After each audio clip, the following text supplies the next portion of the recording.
ஆயத்தப்படு, ஆயத்தப்படுத்து. ஆயத்தப்படுத்துதலுக்கான வேத வசனங்களை பார்க்கலாம். சபை கூடி வருதலை சிலர் விட்டுவிடுகிறது போல நாமும் விட்டுவிடாமல் ஒருவருக்கொருவர் புத்தி சொல்லக் கடவோம்.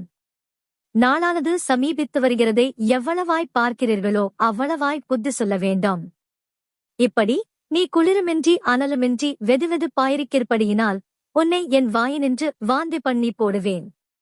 நீங்கள் இந்த பிரபஞ்சத்திற்கு ஒத்த வேஷந்தறியாமல் தேவனுடைய நன்மையும் பிரியமும் பரிபூரணமுமான சித்தம் இன்னதென்று பகுத்தறியத்தக்காக உங்கள் மனம் புதிதாகிறதுனாலே மறுரூபமாகுங்கள்.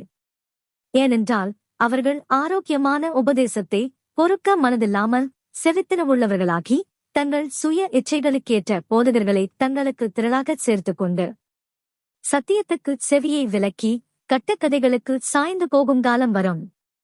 அவர் அதிகமான கிருபையை அளிக்கிறாரே. ஆதலால் தேவன் பெருமையுள்ளவர்களுக்கு எதிர்த்து நிற்கிறார், தாழ்மையுள்ளவர்களுக்கோ கிருபை அளிக்கிறாரென்று சொல்லியிருக்கிறது. ஆகையால் தேவனுக்கு கீழ்ப்படிந்திருங்கள். பிசாசுக்கு எதிர்த்து நில்லுங்கள், அப்பொழுது அவன் உங்களை விட்டு ஓடிப்போவான்.